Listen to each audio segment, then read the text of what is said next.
Hi, this is Hindsight in High Heels, conversations for women who have lived, learned, and are still becoming. We cover life transitions, leadership, and also how perspectives grow and change over time. I'm Anne Witkavitch, and thanks for being here. Today, I'm joined by Aaliyah Miller, and she is a storyteller, a strategic communicator, and a writer. And we share a common thread together, and that's that we both were part of the early cohorts of our MFA in writing program. So, Aaliyah, welcome. Thank you so much. So excited to be here, Anne. It's a pleasure. So glad. Now, I want to ask you. I still remember after we met in the MFA and then we graduated and went off to write. Um, I participated in a public reading of one of your plays in New Haven. I'd never done that before, and that was so exciting to do.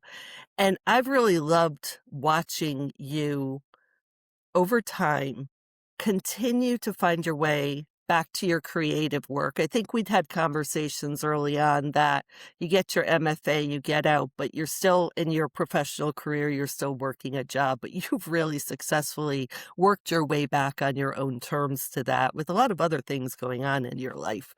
So we share that dual identity.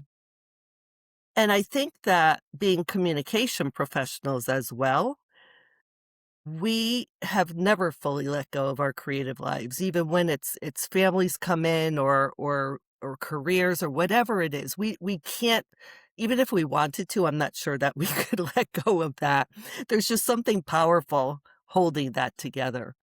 So I want to start by asking you, how have you learned to hold both?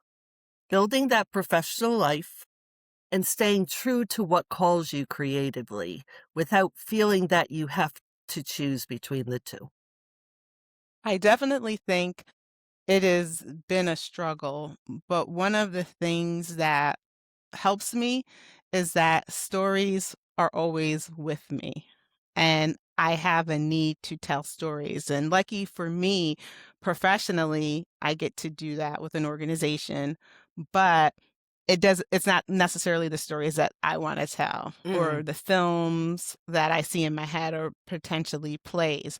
And I think that's always kind of been a nail that sort of like digs at me. And, life gets in the way. I have kids, they're pretty young, they're both 9, other priorities, family, and things like that. But what I've been grounded in is that I see a future for myself where I want to be a storyteller full time. I want to be a screenwriter full time, and a playwright.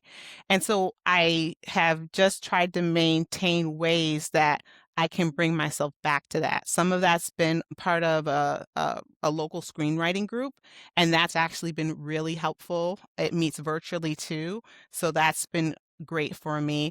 But really making that time now, that's where I see, I think I've gotten lost over the years is you let things like slide away and it's easy to let life get in the way.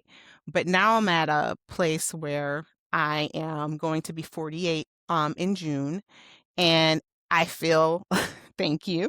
I feel like it's now or never.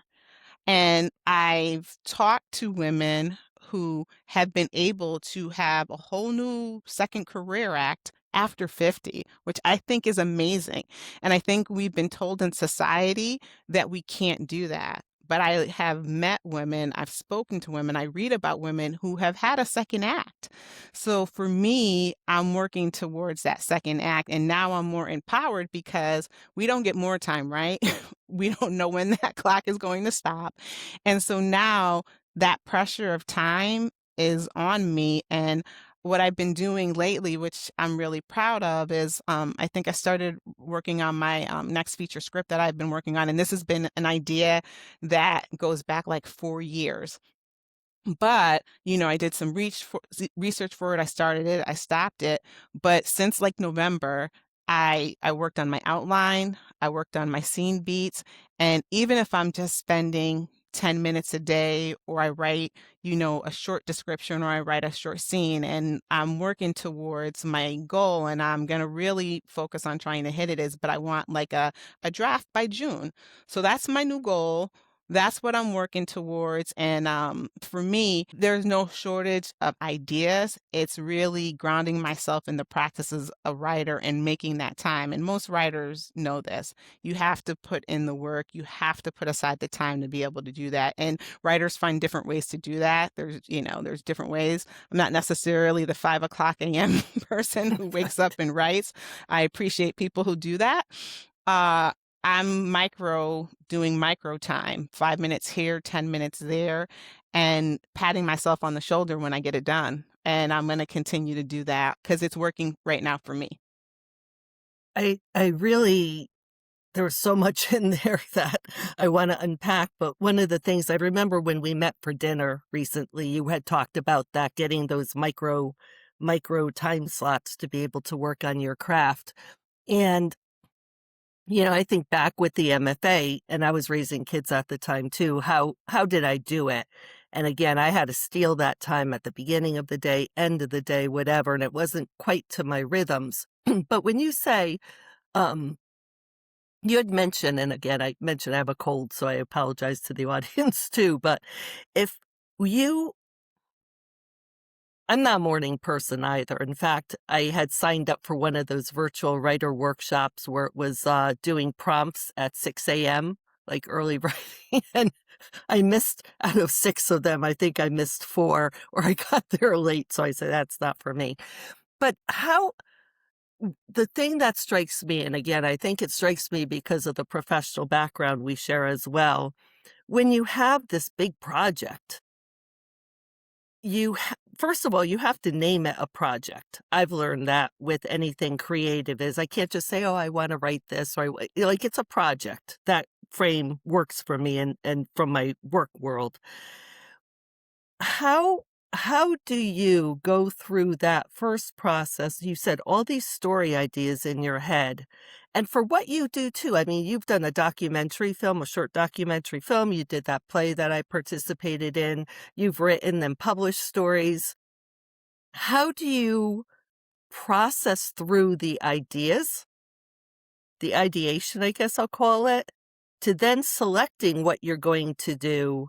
And then this is the real one for me. I'm an impatient person. How do you have the patience to do those micro pieces and get to the whole? Because I have that proverb of, you move a mountain one small stone at a time, and I love reading it, and then I get frustrated because I want to bring in a dump truck and put the stones in and move them over fast.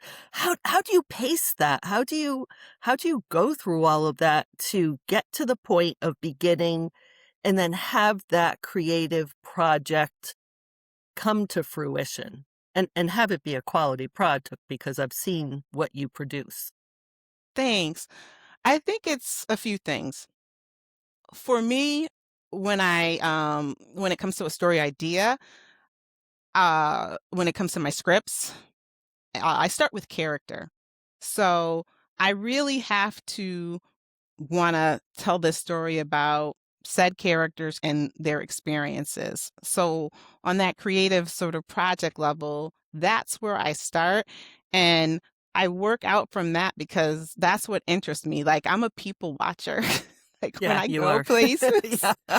I'm paying attention to nonsensical things that I think most people will probably ignore. But it's like the little things that kind of catch me. And I think when you think about process and what I think I've gotten hemmed up on through the years, it's like sticking through it, like with a feature Yes. script. Like I've always done a lot better with shorter projects because I can come in and come out really quickly. It's just a little bit easier. I definitely think I lean into short form writing.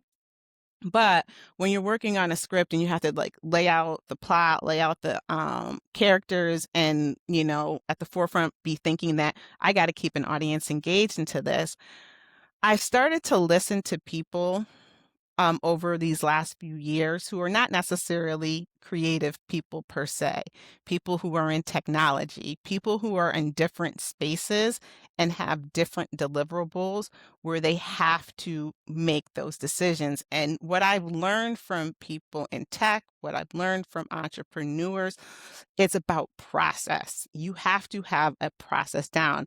And when I think back to some of my earlier courses in the MFA and even just earlier stuff that writers will teach you, your writing teachers teach you, you have to have a process.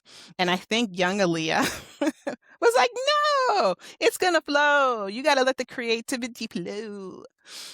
And I think that does work for people. But now and I still think I can be creative, and I think there's ways that I funnel that creativity, but now I'm really honed in on process because if I don't have a process, I'm not going to get to my deliverables. And I remember I was at a conference, I forget, it was like one of those sort of strategic communication conferences, and it was about data analytics. It was about 10 years ago when that was kind of like the new thing and the big thing. And the presenter at the conference was talking, and she was honed in about incremental change and how people always try to do too much. We try to pile too much on our plates. And our society, our industries are telling us that it's this big thing. You have to see this big change. And some of that I think is true, but she was very grounded that you start small and that Yeah, you have a plan and that regardless of the outside factors that are coming at you, you have your strategy and you have your plan. And I think writing Aaliyah early on was not grounded in that. And now that's that true. time, I have to be very judicious with my time because a lot of different people get my time, a lot of different organizations get my time. I have to be grounded in process. I have to be grounded in what I think are realistic outcomes and what I can actually do. So I focus on process and like coming into this new script that I'm working on, I was like, you have to know the story from the beginning. You have to know the characters. I need to know that. I need to know the backstory to make the story that I'm telling work. And so that was why it was important for me to outline it. I normally don't ever outline my scripts. That's never really been my process. But now I realize, no, girl, you need that process. And then it's like the other thing that presenter had said at the conference I went to is you have to celebrate the small wins. We're always focused on, are we going to get nominated? Are we going to make this massive, deliverable? She's like, if you do, and other writers tell you this, if you get a page done, if you get a paragraph done, and I think some of that is pressure that we get from outside forces, right? And so now, like even last night, I was probably 30 minutes. I probably got half a scene done, but I was like, it's been a couple days since you've actually written. So we're going to count that as a win. And that's kind of been like, that's part of my process now. You have to celebrate the small wins. You have to dedicate the time and you have to be consistent. And I think the missing piece for me earlier in my writing that I'm really trying to hone in on now is the consistency and the follow through, because that has been a missing chunk. And I think, again, life gets in the way, but we have to bring ourselves back because I don't think anyone else is going to do this. You have to prioritize what you want and you have to make that deliverable happen for yourself. You know, a big reason this is called Hindsight and High Heels is because I really think about multi-generational women and that everyone's gaining hindsight as they go through the process of their lives and their work and whatever they're focused on. And I know that is something I've only finally started to really grasp. And I do think it's like a lot of the external pressure of getting things done, getting things delivered. I really love that you talked about technology because having worked with a technology organization, it's one of the things that helped me to do this podcast. I think I forget when I met with you, but I was talking to all these people about doing this podcast, and then I suddenly realized, ooh, I have to actually do it. and I'm a perfectionist. I'm a perfectionist in my writing, I'm a perfectionist in everything. And I had, like, minimal viable product. You probably know that term from the technology groups. But when I learned that about 7 years ago, I was like, "That's really cool." Like, I get that. Go out with something small, like you said, and then just keep building it over time, learn, and just keep that consistency going. And I wish, of course, you always say in hindsight, I wish I knew that back then, but then sometimes you have to go through that and know who, former Aaliyah the writer was, former Anne the writer, communicators, and then be able to get to this point in time because you're right, time is limited and it becomes a little bit more apparent as we get older, and then we're juggling it. I loved when you said there's a lot of people who want my time. I'm gonna be very careful about how I ration that out to people. So, what happens when life interrupts that process? Well, for me, it's a struggle because you're supposed to be where you're supposed to be. As Yeah, I'm revising that quote. But I think when life disrupts, it's hard because it's so easy to let it happen. And it makes for great excuses. Oh, why didn't you write your pages today? Oh, and people are like, oh, don't feel bad about that. You had that come up or this situation, or you had this project for, or you're traveling. And it makes it very unfortunately convenient for us to let life, as the saying, we're lifing, um, stop us creatively. It's easy, and for me, unfortunately, I've used it as a crutch for way too long. And I think in the last 3, 4 years, I've come to grips with it, but also looking at, like, where do I wanna be 10 years from now? And one of the things, the screenwriter group that I'm a part of, there are screenwriters at all different stages. There are some people who are actively producing material or working, some people who are in the, festival circuit, some people writing, some of the younger Zs and millennials, working on their first script or they're in a program now. And that gives me balance, a healthy balance about the competition that, I'm competing with myself, but in the outside world, here are where people are at. And I have to figure out, how am I going to level up? I have a friend who's a very successful screenwriter. She's been working at this for 20 years. Her name is Caitlin McCarthy, and she got her first film produced this past summer. She has representation and she's still a wow, full-time teacher. wow, So that, to me, that really makes it real of how hard it is. And obviously there's a lot of stuff happening in the industry, between yeah, the streaming, and AI that is also making it very difficult for writers that I have to be cognizant of as well. But when I look at Caitlin, she's been grinding for 20 plus years. And, and I believe she has another film that's going to be in development. So that's the reality for writers. So again, for me, life, life is going to distract, but I have to now be really cognizant of how I react to those distractions and how those distractions, how much of that I let. And I think there are things that you can't control, and sometimes you have to work through some of that personal life stuff, that family life stuff, especially if it's an illness in the family or another significant issue to that extent.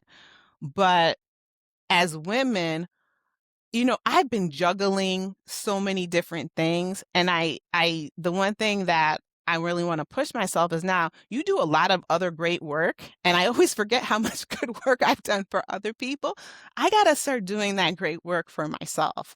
I know yeah, what greatness looks like, and yeah, I have delivered it for other organizations, other groups. Where I haven't been delivering that greatness is for me.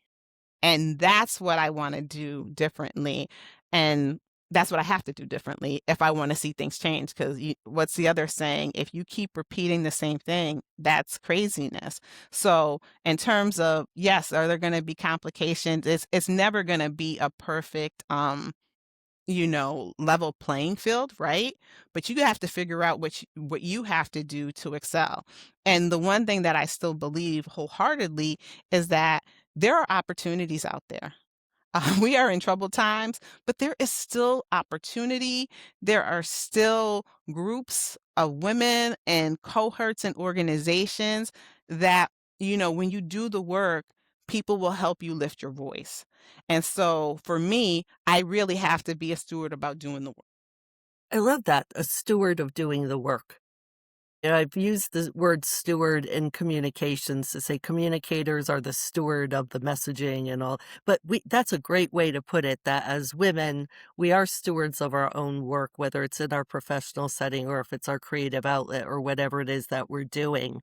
You're talking about that sense of community, and that's been a real theme with the other guests I've had so far, that advisors, mentors, sponsors, like the people that you go out to and get that support from, and or I should also say, then you give back that support as you get further and further along, and you share, back and forth your stories, and give I'd say advisement, but also just encouragement. I think the encouragement is the really big piece.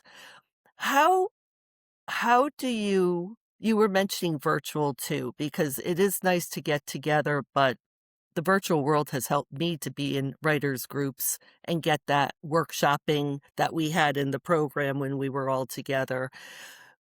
What what advice do you give to people? Like, how do you find that group that's going to connect with you and how you like to work? And have you ever run into a group of, a group of writers, or a workshopping situation where you kind of walked in and it didn't really connect with you, it didn't really click?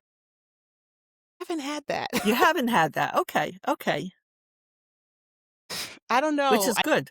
Yeah, I think I pretty much can find common ground anywhere, Mhm. which is, I think, one of my superpowers, and I'm grateful for it and thankful for it. Uh, I think sometimes, and I'm an extrovert, so that has, I think, has been a strength of mine as well. I know a lot of introverts. I'm married to one, and I think trying to do that look outwards can be probably like making that first step. I think can be really hard.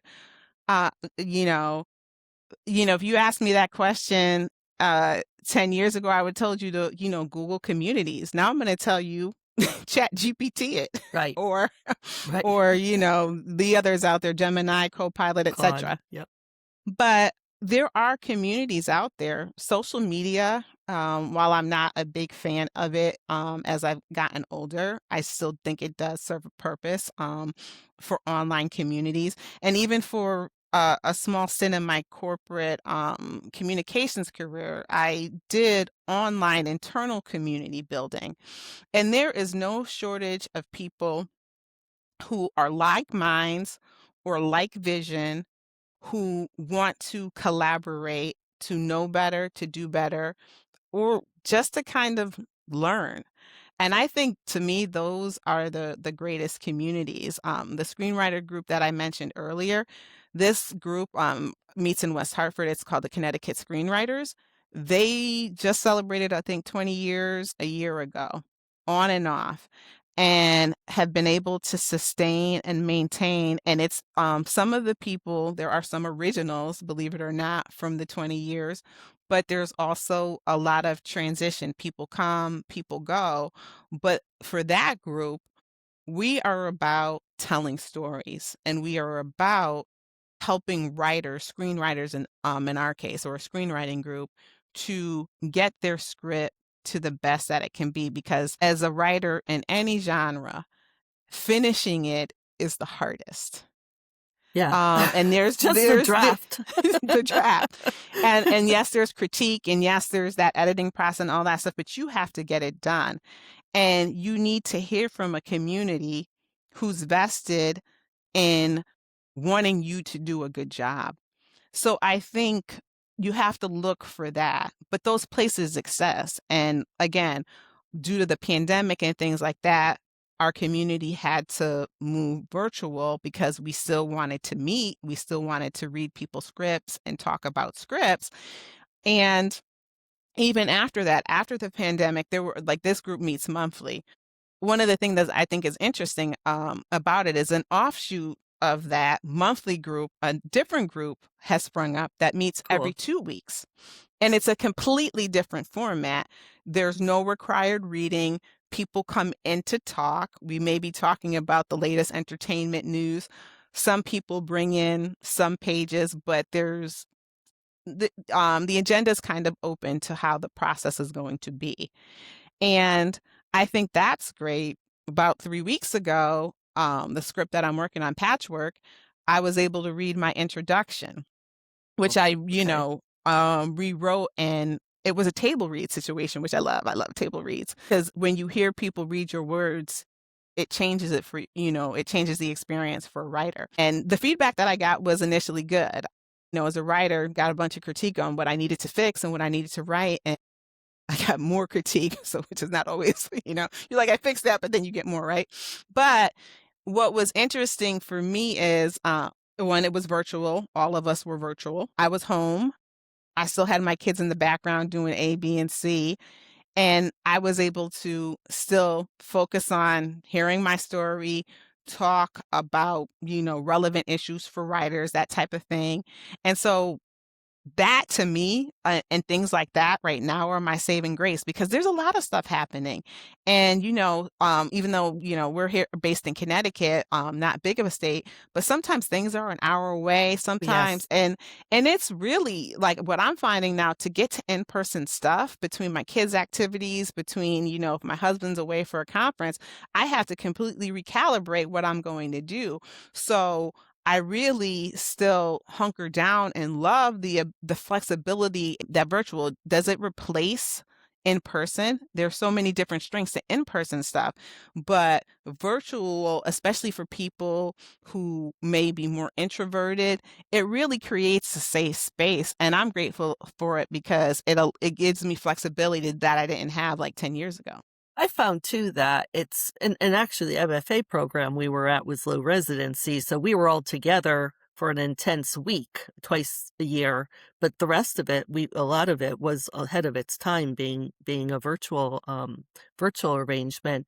I think that I look at it, and it's funny because now I don't have the same demands I did earlier with my career and all, but I'm still very selective of what I always look, where am I going to get the best value for what I need it to do for me? So again, there's a writers group that I do a lot of their workshops, the real critique workshops where people get in and they give really great feedback. They're people who write, and that's wonderful. But I would never make the 50-minute trip to get to where they meet once a week. It would take out too much of a chunk of my day. So I agree with that. I think sometimes too, we've had a lot of these conversations on this podcast about that community and people being introvert, extrovert. I think you brought up a really good point that's been stressed that it's up to you. Whatever your personality, you have to learn to reach out and know what to ask for. I do know I've had some situations where I have gone and joined a group. Maybe I was in a workshop and there was like an offshoot group, and I didn't click with the writers in the group. Their purpose in getting together and writing and their approach to it was different than mine. It wasn't that it was bad. It wasn't that it was better. It was just it was different. And I felt early on after a few sessions that it wasn't serving me the way I needed it to serve. So I made that decision. And so I think it's important for people to know if something doesn't work for whatever reason, just walk away and you can find something else. I also know a lot of people approach me because they want to write a book. You know, y- th- what I encourage them to do is find a writer's group. And you can go to your library. There's a lot of places you can go that it's not even going to, there's no fear involved. It's just a community of writers. And I really encourage them to go and find a group and share their work, because Yeah. sharing it with a stranger is very much harder than sharing it with somebody you know. I always say to them, go and get different perspectives on the writing because you need that. But then you do form these communities of support, which are so important. No, I definitely agree with that, and the only thing I think I would add is I highly recommend the public library. It's a Good. gem, and I think it's an underrated tool for creatives, for groups that you can workshop. My screenwriting mentor, I met at the library, Brewster Library. She was doing a workshop, excuse me, on screenwriting, and I think at that time I saw it like in a local paper or something, like the old school way, right? And that's how I met her, and her workshop was really great. And it was a bunch of us who were novices who had not ever written screenplays but wanted to write screenplays. And she's like, "Well, I live in Brewster. Are you guys willing to come to my house? And we'll workshop stuff." And that's how I got started. And I'll say that there's no shortage of marketing for creatives, for authors, of people who want to charge you and pay a fee Yes. for this. Like, it's a billion-dollar industry to, buy advice, to get critiqued. It's a big business. So I just want to caution people that not necessarily, I'm not saying all these companies and businesses who do that are bad, but your time is money and your money is money, and you can go down a rabbit hole of paying for, in screenwriting we call it coverage, when you get coverage or critiqued. A lot of film festivals, if you submit to the screenwriting festivals, they offer this coverage. Sometimes it's free, sometimes you have to pay for it. But there's a whole industry wrapped around that back end to teach you to do that, when really what you need to do is do it and find your community. And sometimes I honestly think, like, once I workshop this with writers, I'm going to ask one or two people who are friends to read the script who know nothing about screenplays. How does that hit them? You pick one or two people who you really trust and who will make the time to commit to your script. But I'm right now all about using what you have, using your community, using your network, because there's also the 6 degrees of separation, and we don't realize who we know until we start to look at our networks. Absolutely. And I think what you just said is so, there's two things you said that were so important. The first, the latter part one is that, go to people who you know, and go to people who will, I don't care if it's photography, I don't care if it's writing, I don't care what creative venture it is, but go to people who are going to give you, the sandwich, what I like about it. Here's what's not. And then here's maybe what you want to think about. And because I do not want somebody to read something, say, oh, you're such a good writer. Oh, it's nice for them to say it, but I'm like, no, tell me what can be better about it. Tell me what resonated. Tell me what you liked about it. Just give me that feedback. The other thing is just a caution to people, and you do want to be careful about, there's a lot of business. It is a huge business, but I grew up with the guidance, I guess, that there's a lot of things you don't pay for. A lot of times those are wrapped around industries where everybody wants to write a book, or somebody wants to, like, become a model, or whatever it is. There's a lot of things that get wrapped up, and that you don't have to, but there are a lot of legitimate things. I just did it. I entered Master Review, which is a literary craft magazine, of excerpt of a memoir, and I paid, I think, $99 or something like that, because I wanted a critique back from, I knew the editorial staff knew their stuff. And they sent back this really wonderful, detailed critique of what they liked, suggestions. And it was like, you remember from the MFA program that you get back that critique, and at first you're like, what? I thought this was, like, I could picture it being read on the Oscars or something like that. But it's really helpful, because then that's another way you can get the feedback and be able to keep working on your craft. Because when you are in a creative place, even though we are people who are surrounded in our careers with people, work with people all the time, that process, when it comes to shaping your work, becomes a very personal, individual, and solo project. So when you get that input, there are places you can get it very legitimately where you're not in a workshop situation, but you really want to do your research to know what's legit and what's not legit. And there is so much out there, and there is so much.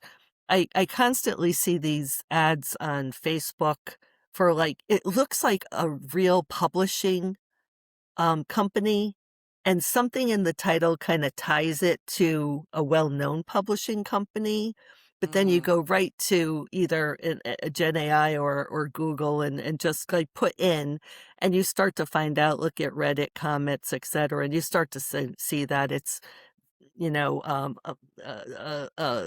They're gonna hustlers. charge you. Yeah, thank you. That's I was trying to come up with a polite word, but yeah, I think hustlers is a really, really good word for it. So you really want to be careful. And that's where guidance can help too. If you have that community, you can say, Mhm. have people heard about this before? Jane Friedman is somebody who, I don't know if you know Jane Friedman. She has this great newsletter, and I just read her. She's one newsletter I get in my email still, because I just read it every week and kind of gives the lowdown on what's legit, what's not legit. So, I'm gonna make a note on that. Thank you. I'm gonna check it yeah. out. So we're getting to the end. So I have two questions left for you. And one is directly to you.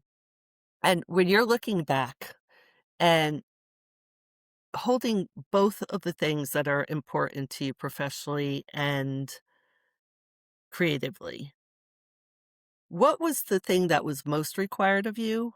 But then what's the thing that you got back from this? Like, the most important thing that's come back to you pursuing your creative as well as your professional?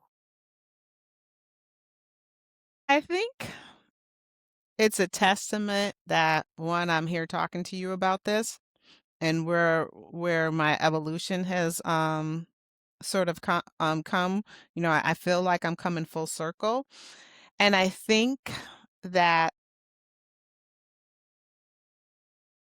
I earlier on, I wasn't sure who I was in terms of the writer, creative Aaliyah. I knew I liked storytelling.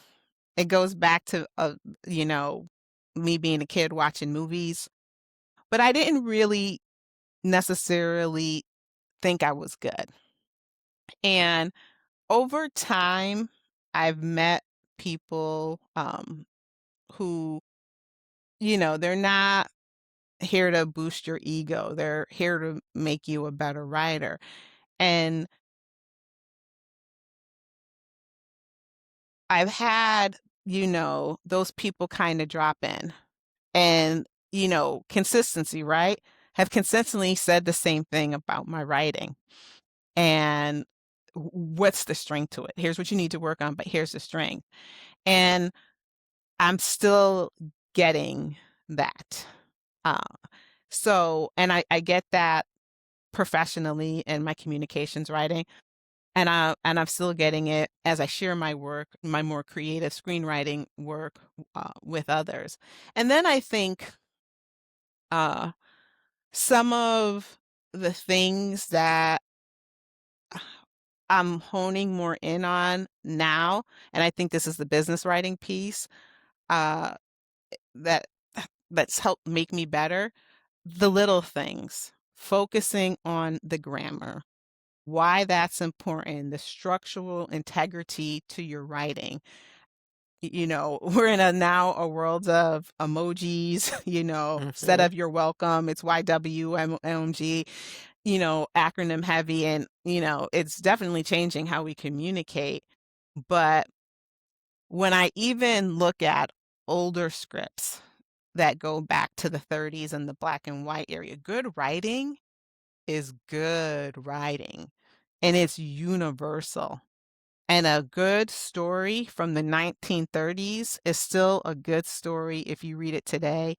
And I'm really tapped into that and trying to make sure that I execute on that. I think in my professional writing, and we all still make mistakes, things get missed.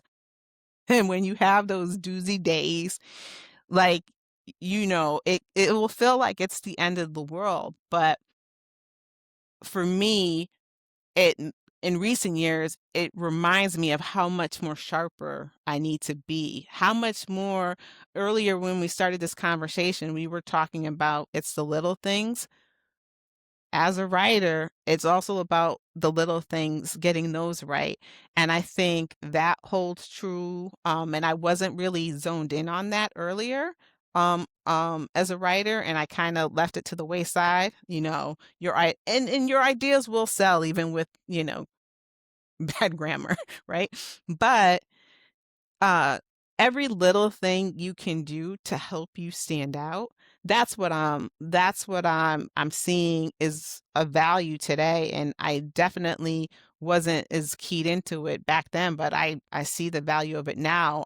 And it's always been taught to me, but I wasn't necessarily picking it up or processing it that way, if that makes sense. Words and language matter. Thank you. I mean, oh my gosh, I wish I could hug you virtually right now for saying that, because it's something that is really part of my mantra, always has been. And it's that quality, that the structure, all of those things. And, I've studied multimodal literacy in a course, and it's really all those different things come together. We're not even conscious of it. So we're evolving into a new era of technology and how things are communicated and written, but the fundamentals are always there. The fundamentals never go away, and they're going to be there 20 years from now too.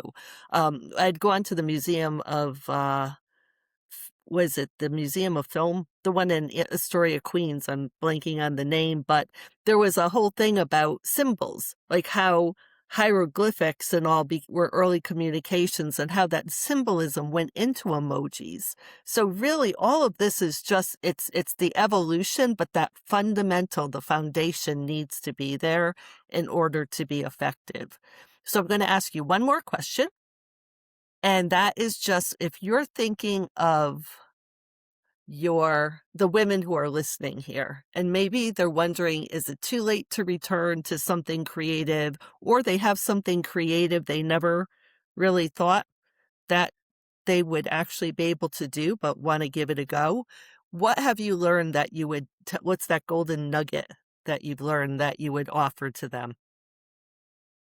Believe in yourself, believe in your ideas, believe in your purpose. Because if you have an idea that's worth telling, you should tell it. As a woman of color, I recognize that I sit in a place of privilege, that I can be sitting here talking to you, that I have a master's degree, but um,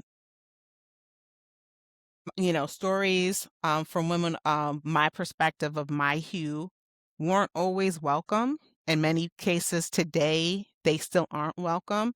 I'm amazed, and I have seen progress when I think about marketing and how we market and that whole world.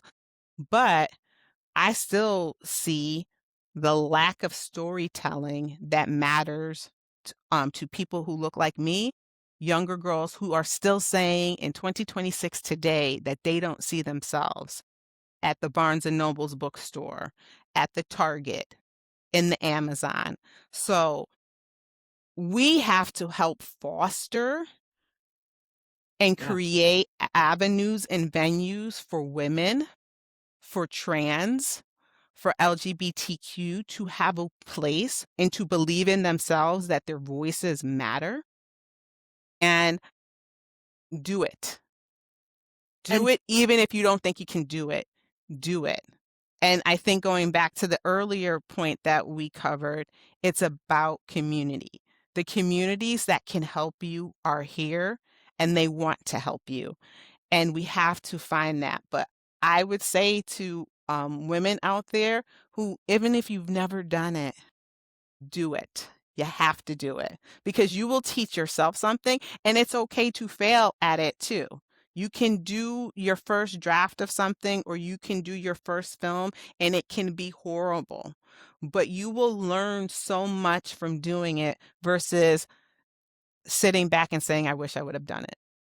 there's so many ways to share the stories. And I'm in full agreement with you that the stories need to be heard. And I always say it's the voices. It's having the voices heard, and it's amazing how, to your point, 2026, we are still trying to get voices heard out there.